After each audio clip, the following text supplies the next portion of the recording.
C'est l'ancien joueur des Capitales de Québec qui détient les records d'équipe pour le nombre de circuits, le nombre de points produits et également le nombre de coups sûrs. Il est actuellement membre des Expos de Sherbrooke avec nous, Eddie Lantigua. Bonsoir Eddie, ça va bien? Oui, toi aussi, en forme? Oui, ça va très bien. Oui, je suis en forme. Hey, tout d'abord, je veux qu'on parle un peu de ta carrière, Eddie. Tu as eu une carrière assez prodigieuse. Rappelle-nous un peu, tout d'abord, comment s'est passé ton arrivée avec les Capitales de Québec à l'époque? Bon, j'ai commencé mon carrière avec les Dodgers de Los Angeles.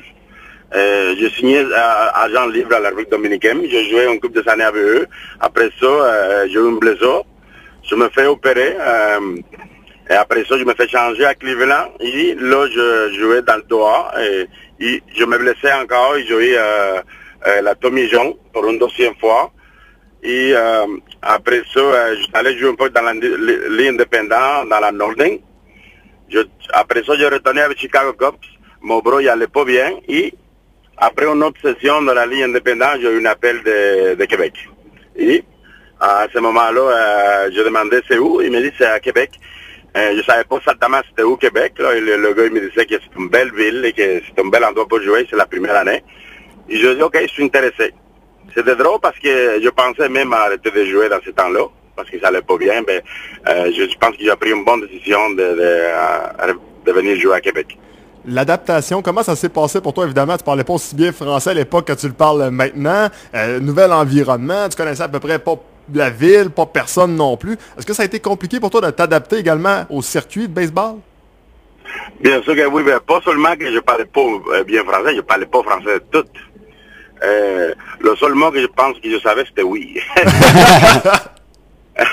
Ben bien sûr, parce que moi je suis dominicain, là, il fallait que j'apprenne à parler en anglais. Tous les joueurs de baseball latines, il faut qu'ils apprennent l'anglais pour être capable de se bouger aux États-Unis. Ben, et après ça, là, que je décide d'arriver à Québec. Quand je arrive ici, là, je vois que le monde parle français.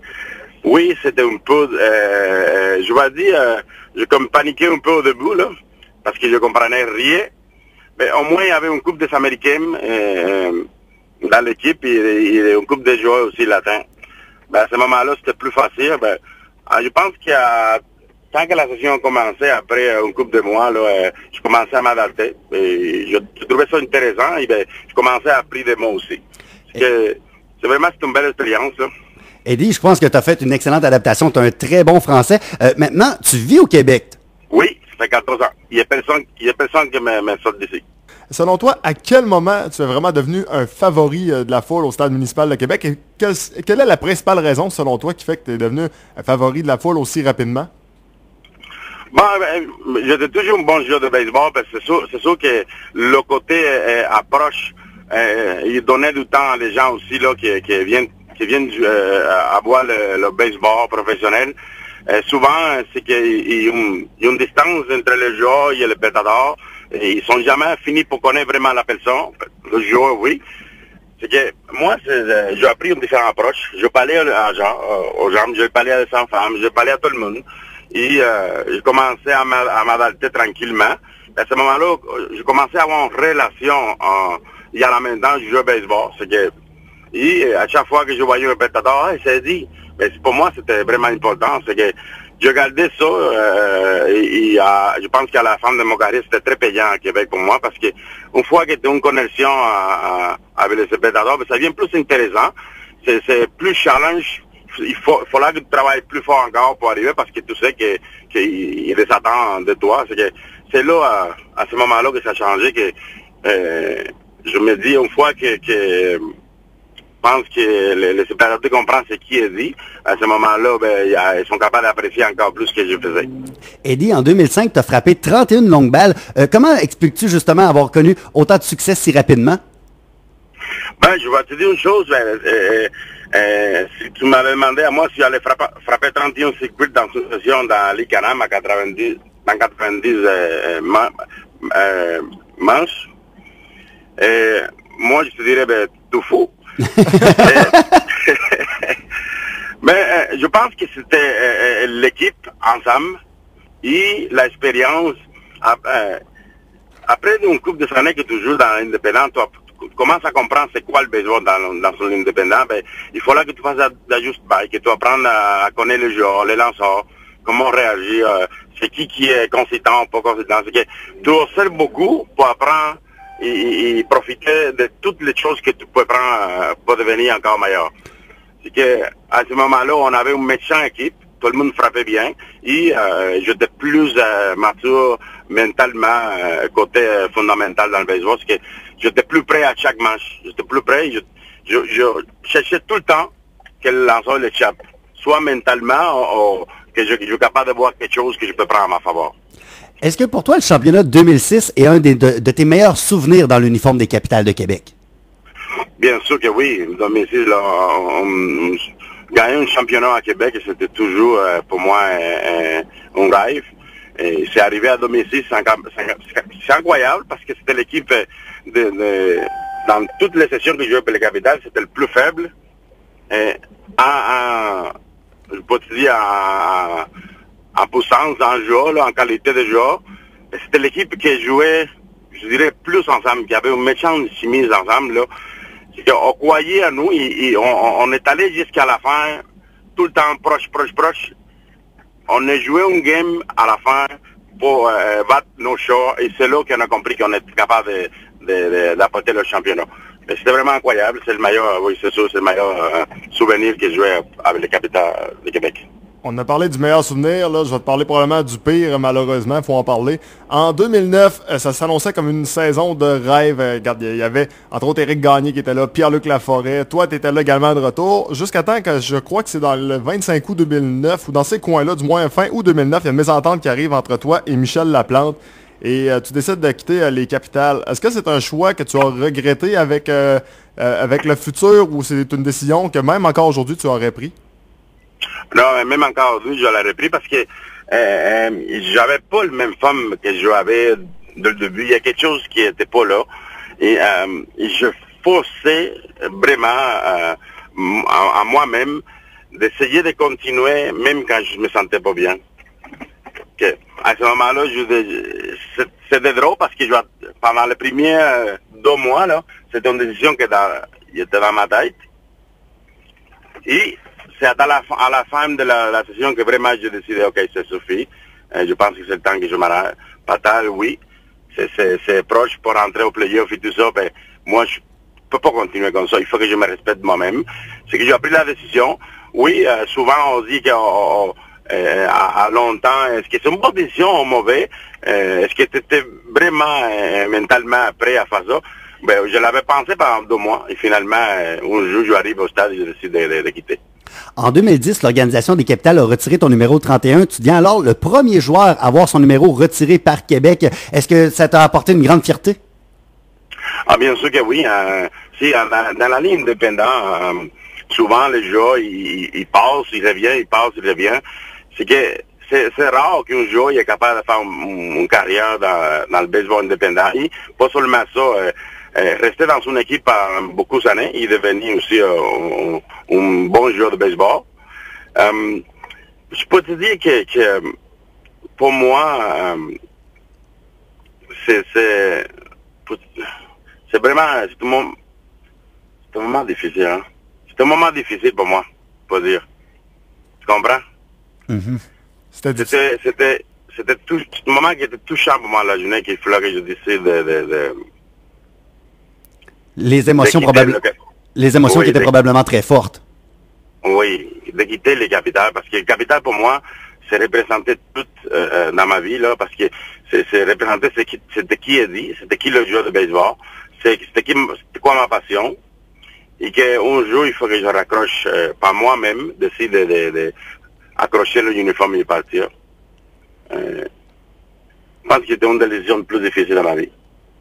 Le fait de continuer à jouer au baseball par la suite, c'est la passion du baseball, Eddie, qui t'a poussé à rester dans le monde du baseball, et du fait que tu joues encore, que tu as encore ton école de baseball également. C'est vraiment la passion. Tu n'es pas capable d'accrocher, tu as encore le feu sacré pour ton sport? Bien sûr que oui, c'est sûr. Si on joue, si je n'aurais pas vraiment ce grand feeling à l'intérieur de moi de continuer à jouer au baseball, parce qu'une fois que je mets mon uniforme, je pense toujours que j'ai 20 ans. Je sais que c'est pas vrai, là.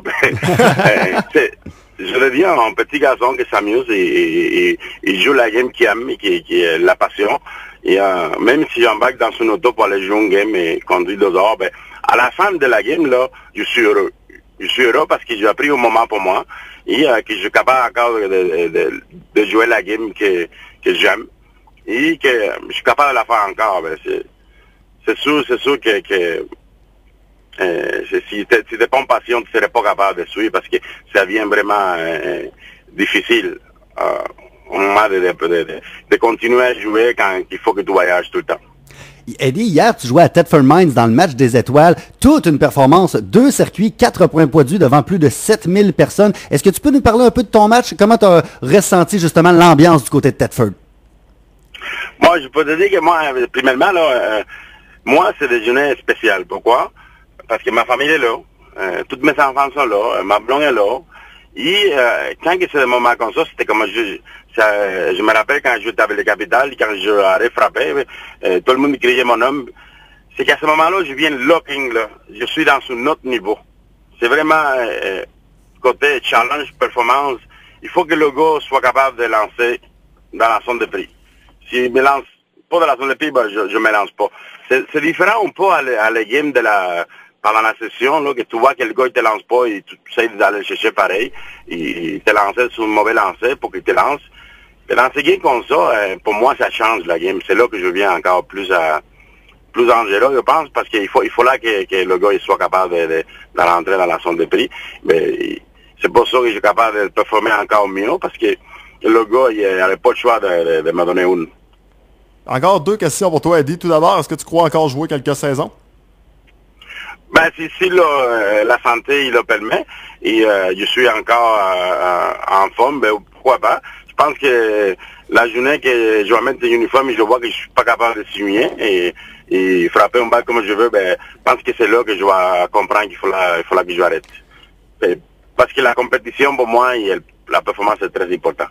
Dernière question pour toi, Eddie. Tu vas être exactement, je pense, le meilleur recruteur pour l'équipe de Sport en vrac, on va le dire comme ça. Ton garçon, on dit qu'il est très très bon, qu'il a un avenir très prometteur dans le baseball. Je parle de John Anthony Lantigua. Parle-nous de ton garçon. Es-tu si bon que ça? On va voir en même temps si tu le protèges un peu ou si au contraire, tu es capable de mettre un peu de stopper à ceux qui voient en lui un futur joueur de baseball exceptionnel. Moi, je vais te répondre chacune des questions parce que de fait toi là maintenant. Oui, c'est mon garçon, il faut que je le protège. Mais lui, il peut parler pour lui-même parce qu'une fois que tu le vois en uniforme, là, et tu le vois signer un bâton, tu dis aïe, aïe, aïe. Si quelqu'un fait le challenge de ce gars-là, ben, il va payer le gros prix. John Anthony, c'est un joueur de baseball qui a beaucoup de talent. Physiquement et mentalement, parce qu'il a beaucoup de connaissances déjà d'avance à le autres joueurs, parce qu'il a appris beaucoup avec moi. C'est que lui, là, il fait vraiment voir pour comprendre c'est quoi le niveau de Johnny quand il joue au baseball. Il joue vraiment la balle comme un joueur professionnel, il a toujours une bonne approche.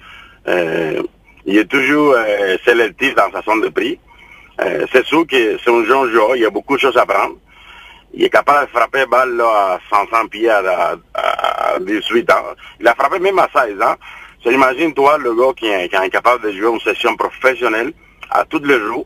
Il est capable d'avoir des coachs à côté de lui qui sont capables de donner un boost là, pour améliorer. Mais c'est sûr que John Anthony peut devenir un méchant joueur de baseball et avoir une longue carrière dans le baseball. Et après ça, je laisse autres deux, Eric et Raphaël. Raphaël, c'est le petit. Lui, c'est une machine. Je pense que c'est lui le plus talentueux de nous quatre. Et après ça, c'est Eric lui, il est vraiment le centre. Il est vite. Il a puissance. Il fait un bon moyen. Et un méchant bon bras.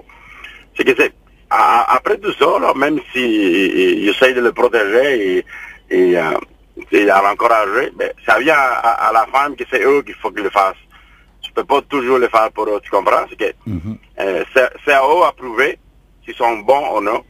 À ce moment-là, ben, c'est là que le monde il fait son propre jugement. Ben, c'est sûr que tu me demandes à moi, mais mes gars, c'est des machines. Pour conclure l'entrevue, Eddie, je pense que tu vas être d'accord avec ma prochaine phrase. Que tu sois de retour l'an prochain ou non dans le baseball, je pense que le nom de la famille Lantigua, lui, va rester dans le monde du baseball pour encore plusieurs années. Oui. La réponse est oui. Merci beaucoup de ton temps, Eddie. C'est très apprécié. Très apprécié. Merci à vous. Merci à vous. Bye bye. Bye bye. Donc, Eddie Lantigua, fort sympathique.